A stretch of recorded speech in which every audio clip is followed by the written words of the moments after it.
नमस्कार दोस्तों हम देख रहे थे कक्षा 6 से लेकर कक्षा 12 तक का राजस्थान अध्ययन, जिसके अंदर एक एक कक्षा के अनुसार सभी अध्याय है वो हमने देख लिए। फिर कक्षा 6 से हमने शुरू किया महत्वपूर्ण प्रश्नों का जो सिलसिला है वो आज कक्षा 12 पर आ चुका है दोस्तों। तो अगर आप कक्षा 6 से लेकर कक्षा 12 तक के सभी नोट्स, उनके साथ प्रश्न उत्तर है, ये देखना चाहते हैं वीडियो के रूप में, तो आप प्लेलिस्ट में जाइए। कक्षा 6, कक्षा 7, कक्षा 8, कक्षा 9, कक्षा 10, कक्षा 11, कक्षा 12 की अलग अलग प्लेलिस्ट बनी हुई है। वहाँ पर वीडियो मिल जाएंगे, साथ में प्रश्न उत्तर का वीडियो मिल जाएगा। और जो भी साथी राजस्थान में किसी भी प्रतियोगी परीक्षा की तैयारी कर रहे हैं तो वो नोट्स भी प्राप्त करना चाहेंगे, तो नोट्स जो पीडीएफ के रूप में अगर आप प्राप्त करना चाहते हैं तो आपसे यही अपील है कि सभी साथी नोट्स प्राप्त करें। और उनके लिए आप डाउनलोड कीजिए प्ले स्टोर से कुचामन ऑनलाइन क्लासेज ऐप।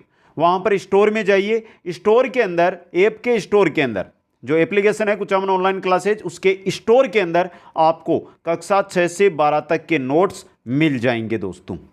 तो आज हम देखने वाले हैं कक्षा 12 के सभी अध्यायों के महत्वपूर्ण प्रश्न दोस्तों। इसी के साथ राजस्थान अध्ययन है वो हमारा कंप्लीट हो जाएगा। लेकिन मित्रों, आपके लिए फिर से एक नया और शानदार तरीका है जिससे आपकी तैयारी को 4 चांद लगेंगे, वो हम लेकर आएंगे दोस्तों।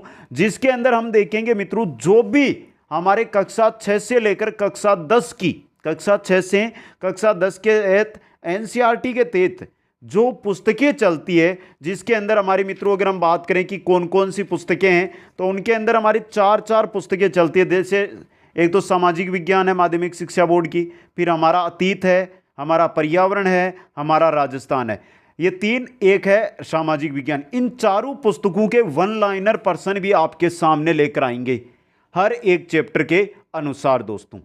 तो एक बार सभी साथी वीडियो को लाइक, शेयर और जो नए साथी है चैनल को सब्सक्राइब कर ले। सुपरफास्ट आज की क्लास रहेगी क्योंकि कक्षा 12 कक्षा 6 से 11 का निचोड़ ही है। हमने ये प्रश्न पहले सभी देख लिए हैं दोस्तों। तो पहला क्वेश्चन आपकी स्क्रीन पे, हाड़ौती प्रदेश का सबसे बड़ा नगर कौन सा है? हाड़ौती, कोटा, बूंदी, बारा, झालावाड़, इसी क्षेत्र को हाड़ौती क्षेत्र कहते हैं। और सबसे बड़ा नगर की अगर हम बात करते हैं तो वो आपका रहेगा यहां पर कोटा नगर दोस्तों। नेक्स्ट क्वेश्चन है आपका, राजस्थान में स्थित सीमेंट कारखानों में सबसे पुराना कारखाना है। राजस्थान में सीमेंट कारखाने हैं और सीमेंट के कारखानों के अंदर सबसे पुराना कारखाना कौन सा है, यह आपसे यहां पर पूछा जा रहा है। कौन सा है मित्रों? देखिए यहां पर 4 ऑप्शन आपको दिए गए हैं और सबसे पुराना अगर सीमेंट का कारखाना आपसे पूछा जाता है तो वो आपको बताना है लाखेरी बूंदी वाला। क्वेश्चन नंबर 3 देखिए, जवाहर सागर बांध किस जिले में स्थित है? जवाहर सागर बांध कौन से जिले में है मित्रों? सिंपल सा क्वेश्चन है। जवाहर सागर बांध कौन से जिले के अंदर है मित्रों? कौन से में? कोटा जिले के अंदर। कौन से में? कोटा के अंदर। ए ऑप्शन यहां पे सही आपका रहेगा दोस्तों। आगे चलिए नेक्स्ट क्वेश्चन में चलते हैं। क्वेश्चन नंबर 4 है, कपास का सर्वाधिक उत्पादन किस प्रकार की मिट्टी में होता है? कपास का सर्वाधिक उत्पादन होता है वो होता है काली मिट्टी के अंदर। किस मिट्टी में? काली मिट्टी के अंदर। क्वेश्चन नंबर 5 देखिए, वह मृदा जो नदियों के द्वारा जमा की जाती है कहलाती है। नदियों के द्वारा जो मिट्टी लेकर लाई जाती है उसको कहा जाता है जलोढ़ मिट्टी। क्या कहा जाता है उसको? जलोढ़ मिट्टी कहा जाता है। क्वेश्चन नंबर 6 कीजिए, बनास और उसकी सहायक नदियों द्वारा निर्मित विस्तृत मैदान कौन सा है? बनास और उसकी सहायक नदियों के द्वारा निर्मित विस्तृत मैदान कौन सा है? बनास की सहायक नदी बाणगंगा, तो बनास बाणगंगा बेसिन है दोस्तों। क्वेश्चन नंबर 7 देखिए, किस नदी को मृत नदी भी कहा जाता है? जहां पर प्राचीन सरस्वती नदी भी बहती थी वो है आपकी गग्गर नदी। कौन सी है मित्रों? गग्गर नदी। कल की क्लास में हमने देखा था गग्गर नदी के तट पर कौन सी सभ्यता है मित्रों? ये बहुत इंपॉर्टेंट क्वेश्चन है आपका, कालीबंगा सभ्यता। कालीबंगा सभ्यता, समझे आप? कालीबंगा सभ्यता हनुमानगढ़ के अंदर। कहां पर है? हनुमानगढ़ में। नेक्स्ट क्वेश्चन नंबर 8 है, किस क्षेत्र में पाई जाने वाली सेवण तुर्डिगम प्रमुख घास है दोस्तों? तो सेवण या तुरडीगम है, ये घास किस क्षेत्र के अंदर पाई जाती है? इंपॉर्टेंट क्वेश्चन आपके लिए, और ये एग्जाम की दृष्टि से भी क्या है, इंपॉर्टेंट है दोस्तों। तो सेवण है, तुरडीगम है, ये घास आपको मिलेगी हाड़ौती पश्चिमी मरुस्थल में। ब ऑप्शन सही रहेगा। क्वेश्चन नंबर 9, राजमेल क्षेत्र में किस प्रकार के खनिज की प्रधानता है? राजमेल क्षेत्र है, वहां पर किस प्रकार का खनिज है जो मिलता है दोस्तों? गार्नेट। ब ऑप्शन सही रहेगा। क्वेश्चन नंबर चलिए 10 की ओर। बहुत इंपॉर्टेंट क्वेश्चन रहेंगे। अब लगभग ये 10 क्वेश्चन है ना आगे वाले, ये अभी तक हमने पढ़े ही नहीं है दोस्तों, पहले क्वेश्चन नहीं आए हैं, ये पहली बार ही आ रहे हैं। लगान वसूल की 3 विधियां होती है, लांटा, कुंता और अन्य पद्धति। लगान की 3 विधियां होती है। लांटा कौन सी पद्धति को कहा जाता है? चलो विस्तृत अध्ययन कर लेते हैं इस प्रश्न का। लांटा या इसी को कहा जाता है बटाई विधि। क्या कहा जाता है? बटाई विधि। इस विधि के अंदर है फसल कटने की जब योग्य होती है, यानी फसल काटने की योग्य हो जाए, तो उस समय लगान वसूली के लिए जो नियुक्त अधिकारी होता है उसकी देख रेख के अंदर क्या की जाती है? फसल की कटाई की जाती है और बाद में उसका राजस्व दिया जाता है। दूसरी होती है कुंता विधि। इस विधि के अनुसार क्या किया जाता है मित्रों कि जो खड़ी फसल होती है उस पर ही अनुमान लगा लिया जाता है कि इतने क्विंटल ये फसल होनी है, और इसमें से बिना तोल माप के ही उसमें से जो है कि ये फसल आपकी 50 क्विंटल होगी और इसमें से इतना लगान आपको देना है दोस्तों।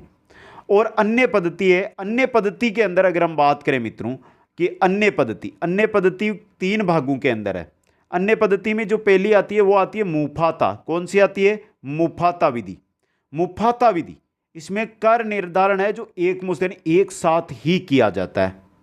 दूसरी होती है आपकी दूसरी विधि डोरी विधि। डोरी के अंदर इसमें कर के निर्धारण में नापे गए भूभाग का क्या निर्धारण करके कर वसूल किया जाता है। जो भूभाग है उसको नापा जाता है, फिर उसका निर्धारण किया जाता है। और तीसरी जो अन्य के अंदर आती है वो आती है आपकी गुगरी। कौन सी? गुगरी। गुगरी किसको कहा जाता है? बीजों को। जो बीजे जाते हैं भूमि के अंदर, बीज डाले जाते हैं, उनको गुगरी कहा जाता है। तो इसके अंदर क्या होता है? शासक हो या सामंत हो या जागीरदार हो, वो किसानों को बीज यानी गुगरी देता है और उतना ही अनाज लगान कर के रूप में वो लेता है। तो ये तीनों है लगान वसूल की विधियां दोस्तों। ये सभी द ऑप्शन यहां पे रहेगा आपका सही। क्वेश्चन नंबर 11 देखिए, कौन सी प्रणाली में शासक सामंतों जागीरदार किसानों को जितनी गुगरी बीज देता था उतना ही अनाज लगान कर के रूप में देता था? कौन सी थी? अभी बताया मैंने, गुगरी दोस्तों। स ऑप्शन सही है यहां पे। क्वेश्चन नंबर 12 देखिए, कौन सा पदाधिकारी सेना और किलों पर होने वाले खर्च का विवरण रखता था तथा सामंत की रेख का भी हिसाब है जो रखता था दोस्तों? यह बहुत अच्छा और इंपॉर्टेंट क्वेश्चन है। यह होता था नायब बख्शी। कौन होता था? नायब बख्शी दोस्तों। देखिए केंद्रीय शासन जब राजाओं के समय था उस समय की ये बात की जा रही है, जिसके अंदर नायब बख्शी कौन होता था? ये सेना और किलों पर जो खर्च होता था उसका विवरण रखता था। सामंत की जो रेख है उसका भी ये हिसाब रखता था दोस्तों। इंपॉर्टेंट है आपके लिए, यहाँ से क्वेश्चन है जो एग्जाम के अंदर बनकर आ सकता है दोस्तों। आगे चलिए नेक्स्ट हम देखते हैं। नेक्स्ट क्वेश्चन है आपका, जागीर भूमि कितने प्रकार की होती है? जागीर भूमि कितने प्रकार की होती है? 4 प्रकार की होती है जागीर भूमि। जागीर भूमि कितने प्रकार की होती है? 4 प्रकार की होती है। कौन कौन सी? तो देख लीजिए, सामंत जागीर, पहली है सामंत जागीर, दूसरी है हुकूमत जागीर, नाम याद रख लो आपके लिए बहुत है। तीसरी है आपकी भोम की जागीर, और चौथी होती है शासन जागीर। कौन सी? शासन जागीर। ये 4 प्रकार की है जो जागीर भूमि होती है आपकी। तो यहां पे ऑप्शन सही रहेगा। क्वेश्चन नंबर 14 है, एकमात्र रियासत जहां उत्तराधिकारी सुलग नहीं था। एकमात्र रियासत थी जहां पर कोई उत्तराधिकारी सुलग नहीं था, वो थी आपकी जैसलमेर रियासत। वह ऑप्शन सही रहेगा। क्वेश्चन नंबर 6 देखिए, सेना विभाग का प्रमुख होता था। सेना विभाग का प्रमुख दीवान या बख्शी, दीवान एवं बख्शी सेना विभाग का प्रमुख होता था। यह सेना विभाग के अलावा रसद व्यवस्था है, सेना के अनुशासन है, सेना का प्रशिक्षण है, ये सभी कार्य है जो ये करता था। नायब बख्शी हमने देख लिया, दीवान ए बख्शी हमने देख लिया। अब इनमें बचता है सिकदार, इसके बारे में देख लें दोस्तों। सिकदार ये मुगल प्रशासनिक व्यवस्था के कोतवाल के समान होता था। मुगल प्रशासनिक व्यवस्था है उसमें जो कोतवाल था ना उसके समान, कोतवाल होता है ना उसके समान होता था दोस्तों। और ये गैर सैनिक कर्मचारी के रोजगार से संबंधित जो कार्य होते थे वो ये देखता था दोस्तों। आगे चलिए, नेक्स्ट आपका क्वेश्चन है, बापीदार किसान होते थे। जो बापीदार किसान है वो अपने खेत के स्वामी होते थे। बापीदार किसान अपने खेत के स्वामी होते थे। एक दूसरा कौन सा है, गैर बापीदार। गैर बापीदार किसान है वो सिकमी जो काश्तकार है वो भी कहा जाता था और ये अपने खेत के स्वामी नहीं होते थे। नेक्स्ट है आपका क्वेश्चन नंबर 17, सर्वप्रथम सामंत व्यवस्था को इंग्लैंड की फ्यूडल व्यवस्था के समान मानते हुए उल्लेख किया। किसने किया था, कर्नल जेम्स टोड ने। द ऑप्शन सही रहेगा। क्वेश्चन नंबर 18, जागीर शब्द किस भाषा का शब्द है। जागीर आपकी फारसी भाषा का शब्द है। किसका है जागीर, फारसी भाषा का शब्द है जागीर दोस्तों। आगे चलिए, क्वेश्चन नंबर 19 है, कौन सी भूमि सीधे शासक के नियंत्रण में होती थी।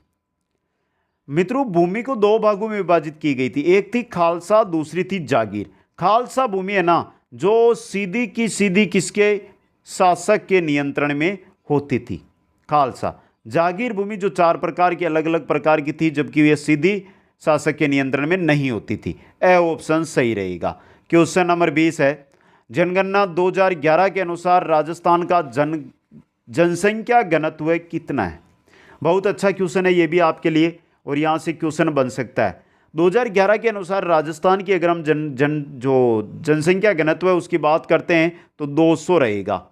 अब यहाँ पर देखिए मित्रों, राजस्थान का 1951 के अंदर जनसंख्या घनत्व कितना था, 47 व्यक्ति प्रति वर्ग किलोमीटर। समझे आप।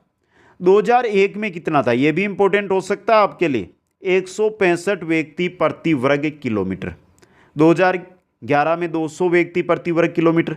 अब यहां पर हम बात कर लेते हैं मित्रों कि सर्वाधिक जनसंख्या घनत्व किसका है, सर्वाधिक है जयपुर का, जयपुर जिले का। अब बताइए जयपुर का कितना है, 595 व्यक्ति प्रति वर्ग किलोमीटर। न्यूनतम की बात करें तो आपका आएगा जैसलमेर, और जैसलमेर का जनसंख्या घनत्व है 2011 के अनुसार वो है 17 व्यक्ति प्रति वर्ग किलोमीटर दोस्तों। आगे चलिए, क्वेश्चन नंबर 21, जनगणना 2011 के अनुसार राजस्थान का सर्वाधिक जनसंख्या वृद्धि दर वाला जिला कौन सा है। सर्वाधिक जनसंख्या वृद्धि दर कहां पर हुई, किस जिले में हुई, बाड़मेर में हुई दोस्तों। कितनी है बाड़मेर की 2011 के अंदर जनसंख्या वृद्धि दर मित्रों, 32.55%। अब यहां पर क्वेश्चन तो आपके ये भी बन सकता है ना कि सबसे कम वृद्धि दर उस समय किसकी थी, तो वो थी आपके गंगानगर की, ये थी 10% दोस्तों। इंपॉर्टेंट क्वेश्चन है। अब यहां पर हमें ये पूछ ले कि 2001 से 2011 के मध्य राजस्थान की जनसंख्या वृद्धि दर क्या रही, तो राजस्थान की थी 21.31%। 2001 से 2011 के मध्य जनसंख्या वृद्धि दर दोस्तों। आगे चलिए नेक्स्ट क्वेश्चन के अंदर, जनगणना 2011 के अनुसार राजस्थान का न्यूनतम जनसंख्या वृद्धि दर वाला जिला गंगानगर है, 10% जनसंख्या वृद्धि दर थी।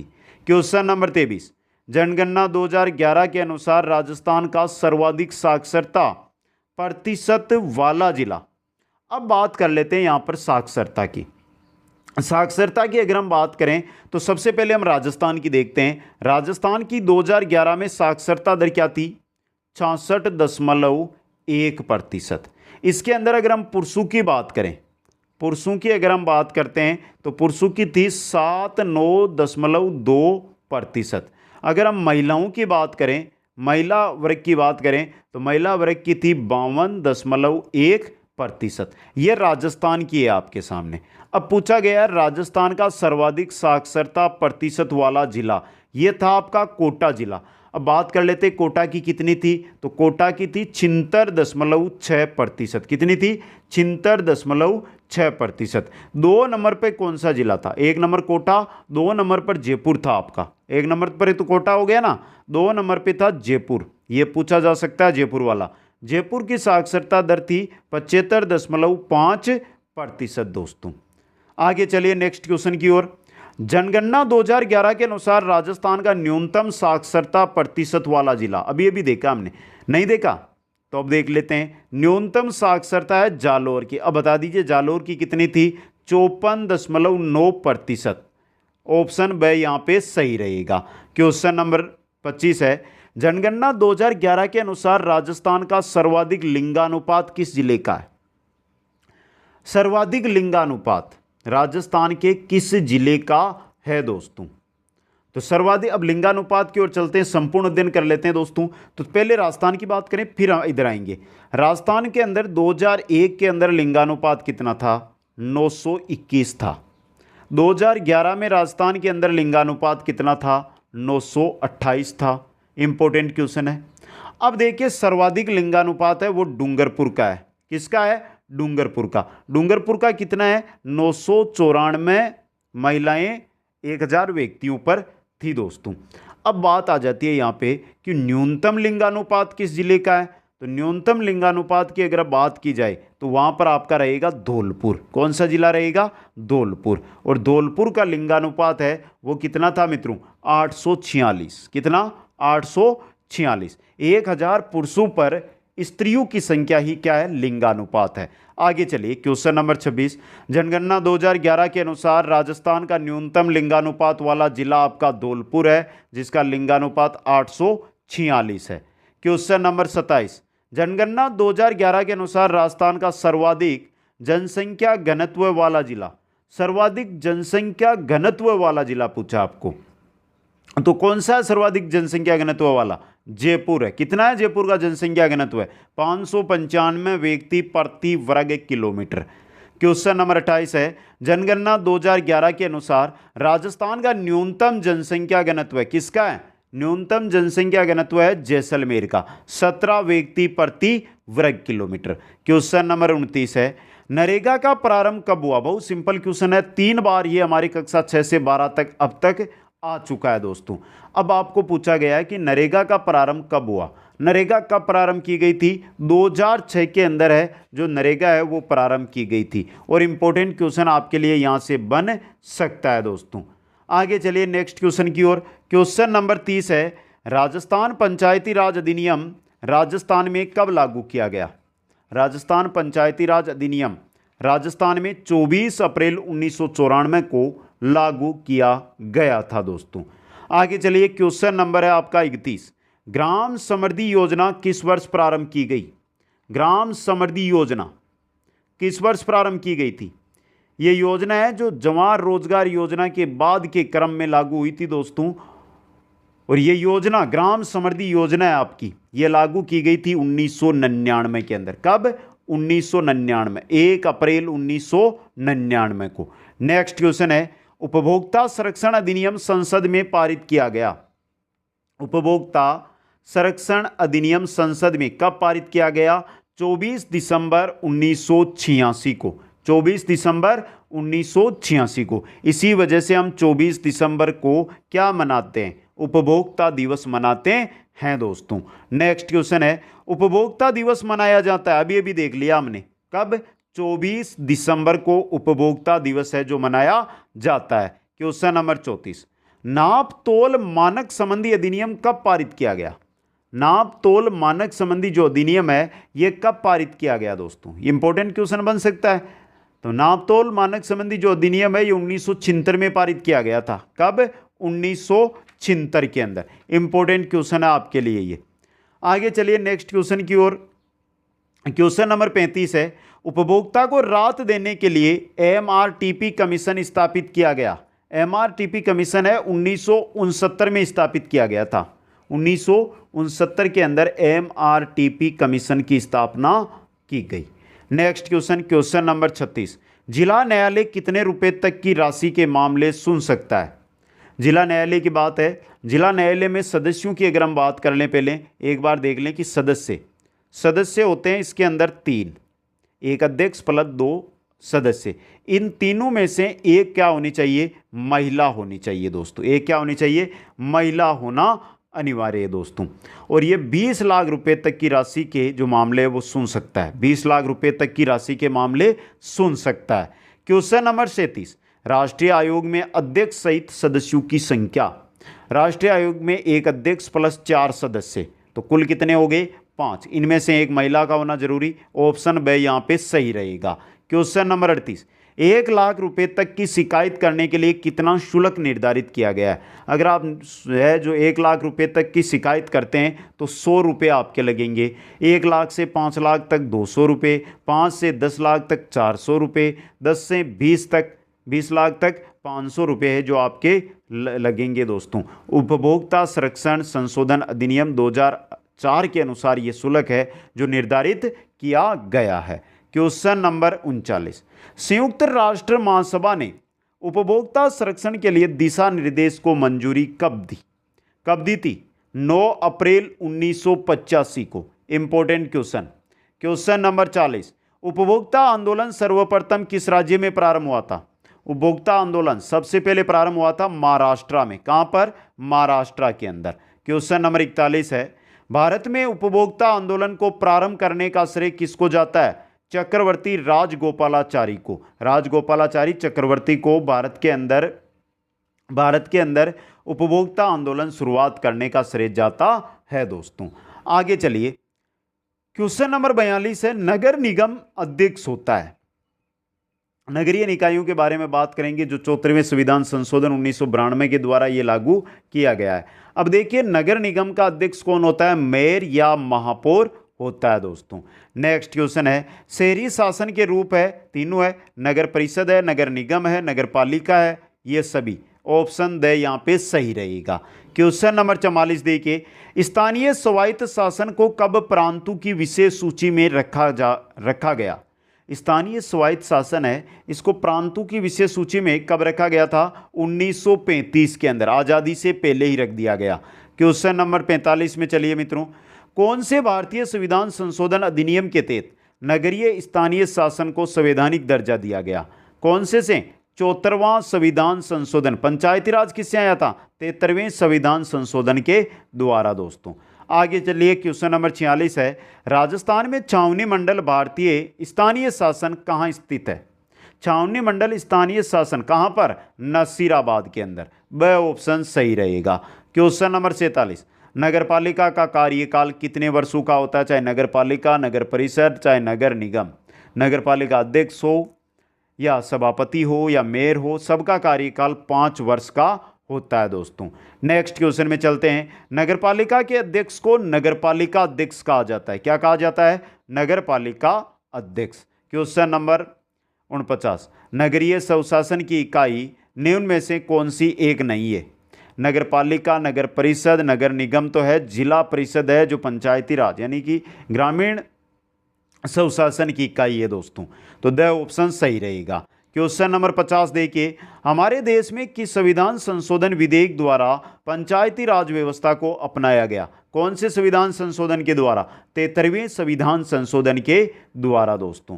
क्वेश्चन नंबर 51, जिला परिषद के कार्यों में शामिल नहीं है पंचायतों की बैठकों तथा ग्राम सभाओं का पर्यवेक्षण करना है, पंचायत समितियों व पंचायतों की निधियों का अंतरण करना है, ग्रामीण क्षेत्र में जनता की शिकायतें दूर करना ये भी है, माध्यमिक शिक्षा की गुणवत्ता सुनिश्चित करना ये जिला परिषद का कार्य नहीं होता है। आगे चलिए, जिला परिषद का मुखिया कहलाता है, जिला परिषद का मुखिया जिला प्रमुख कहलाता है। ये पंचायत समिति का मुखिया होता है प्रधान। मेयर कौन होता है?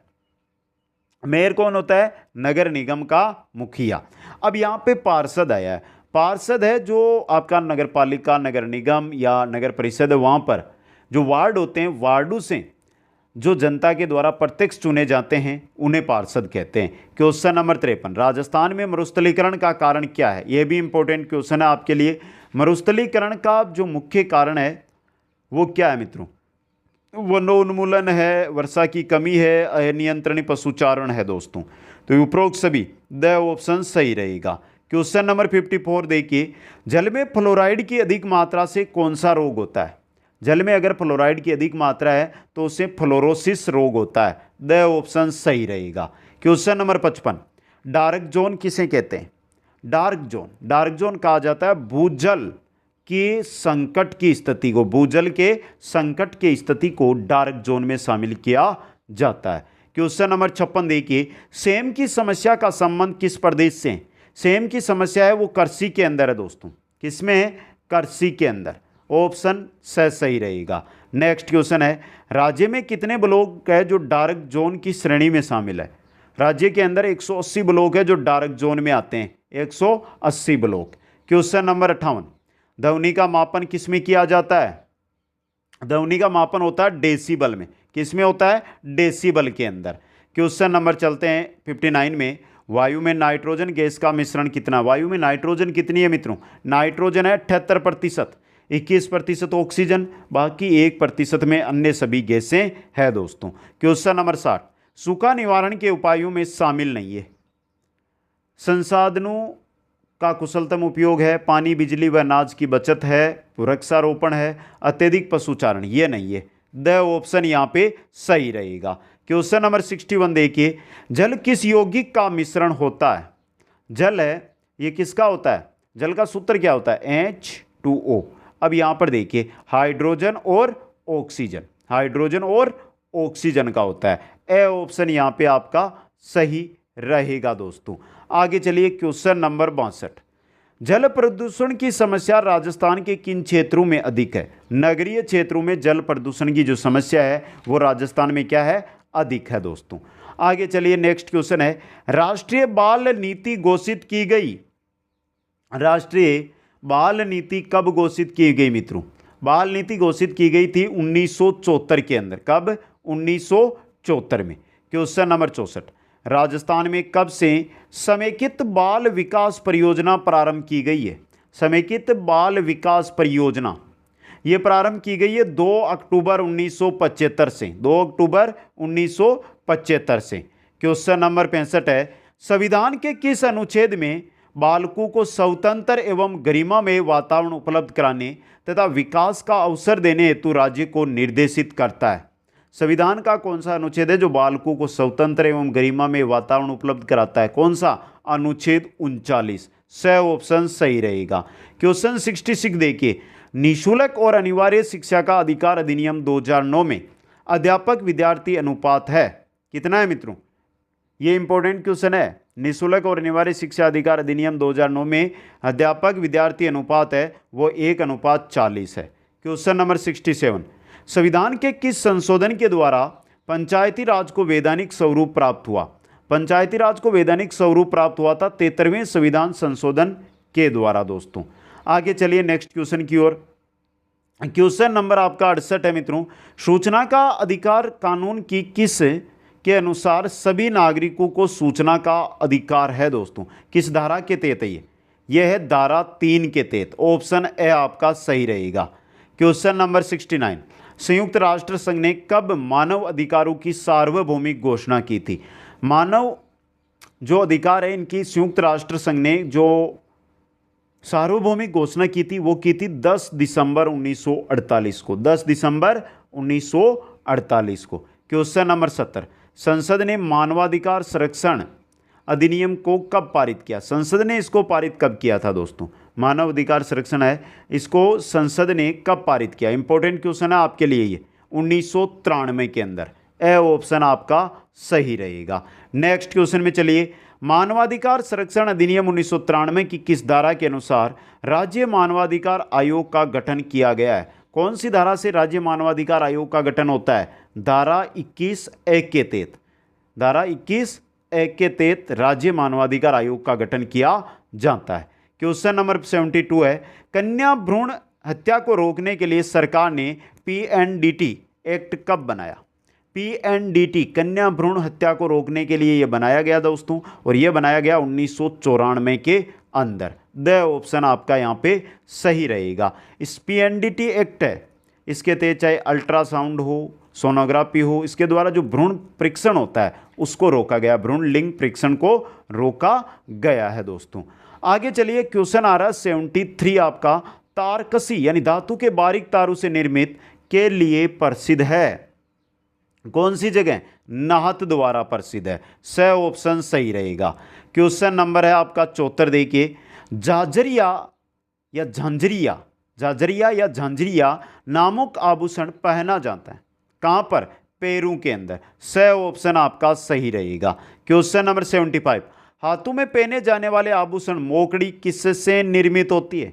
मोकड़ी किसको कहा जाता है? मोकड़ी कहते हैं चूड़ी होती है एक, जो लाख से बनती है, लाख से निर्मित चूड़ी मोकड़ी होती है। नेक्स्ट क्वेश्चन है, छिपू का अकोला कहलाता है? छिपू का अकोला, छिपू का अकोला, छिपू का अकोला अकोला है दोस्तों, ये कहलाता है, किसको कहते हैं? अकोला को कहते हैं। नेक्स्ट क्वेश्चन है आपका, तनसुक, दुतई, घांबा, गदर, मरिजाई आदि है, ये सभी क्या है मित्रों? ये अंगरखी के प्रकार है। किसके? अंगरखी के सभी प्रकार है दोस्तों। आगे चलिए, अमरसाई, उदयसाई, खंजरसाई, शिवसाई, विजयसाई और शाहजहानी मुख्य रूप से ये सभी है जो आपके पगड़ियों के प्रकार है। वह ऑप्शन सही रहेगा। क्वेश्चन 79 देखिए, अमवों का प्रयोग करते थे जो खाकी रंग से मिलता जुलता था। कौन करते थे अमवा का प्रयोग? शिकारी करते थे। ए ऑप्शन सही रहेगा। क्वेश्चन नंबर 80 देखिए, अजरक पद्धति से छपे वस्त्रों के लिए कौन सा शहर है जो विख्यात है दोस्तों? अजरक पद्धति से छपे वस्त्रों के लिए बाड़मेर प्रसिद्ध है। स ऑप्शन सही रहेगा। क्वेश्चन नंबर 9 देखिए, 81 देखिए, लप्पा, लप्पी, बांकड़ी आदि किसके अनेक प्रकार है? ये सभी गोटे के प्रकार होते हैं। ऑप्शन ए यहाँ पे सही रहेगा। क्वेश्चन नंबर 82 देखिए, गोटा उद्योग का प्रसिद्ध केंद्र कौन सा है? गोटा उद्योग का प्रसिद्ध केंद्र है खंडेला सिकरवाला। क्वेश्चन नंबर 83, सरपेच, बालाबंदी, दुगदुगी, पछेवड़ी, लटकन आदि का प्रयोग होता है किसके लिए किया जाता है? इन सभी का प्रयोग है किसके लिए किया जाता है? पगड़ी को चमकीली बनाने के लिए इनका प्रयोग है जो किया जाता है दोस्तों।